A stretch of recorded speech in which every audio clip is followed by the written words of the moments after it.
இயேசுவே, உம்மை ஆராதித்து வணங்கி உமக்கு நன்றி என்று தோற்றம் பண்ணுகிறோம்.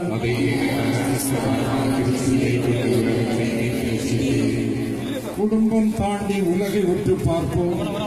உரிமைக்காக உலகம் தாண்டும் உறுதி பெறுவோம்.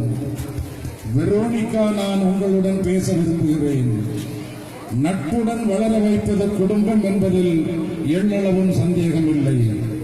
இன்று பல குடும்பங்கள் முன்பை விட நட்புடன் பழகுகிறார்கள், பரிசுகள் வழங்குகிறார்கள், விருந்து படைத்து கொண்டாடுகிறார்கள்.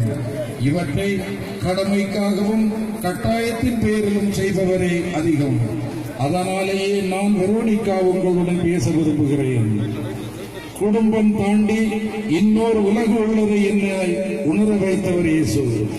குறுகிய வட்டத்திற்குள் குறுகி போன என் வாழ்விற்கு விசாலமான வீதியை காட்டியவர் அவர்.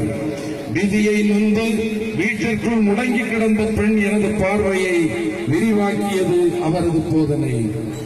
உன் தாயும் சகோதரர்களும் உம்மை பார்க்க விரும்பி வெளியே நின்று கொண்டிருக்கிறார்கள் என்று இயேசுவுடன் தெரிவிக்கப்பட்டதும் இயேசு கூறியதாக நான் கேள்விப்பட்ட பதில்தான் என்னில் பெரிய மாற்றத்தை விதைத்தது. விண்ணகத்தில் உள்ள என் தந்தையின் திருவுளத்தை நிறைவேற்றுபவரே, என் சகோதரரும் சகோதரியும் தாயும் என்ற இயேசுவின் சொற்கள் பிரமிக்க வைப்பவை. எல்லாரும் தம் குடும்பம், குழந்தைகள், நண்பர்கள், உறவினர்கள் என உறவு வட்டத்தை வரையறுத்து மகிழும் வேளை இயேசு ஒருவரையே குடும்பம் தாண்டிய இன்னொரு பார்க்க வைக்கின்றது. இதையே மாபெரும் புரட்சி என்பேன். அவருடைய எண்ணங்கள் என்னில் ஏற்படுத்திய தாக்கம் மிக பெரிது. அதனால் தான் யாரையும் பொருட்படுத்தாத துணிவுடன் இயேசுவின் முகத்தை துடைக்க முன்வந்தேன். இது ஓர் அடையாள செயல். நான் துயர் துடைக்க வேண்டிய முகங்கள் இன்னும் பல உள்ளன. அவரது கனவு நிறைவேற என் பங்களிப்பை தொடர்வேன். அதற்கான தெளிவையும் துணிவையும் தந்தவரும் அவரே.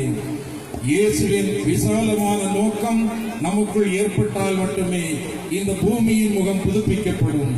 நம் குடும்பம் தாண்டி இன்னொரு உலகு இருப்பதை நாம் பார்க்க முயற்சித்தால் இறையாட்சி இங்கு விடிந்து வரும்.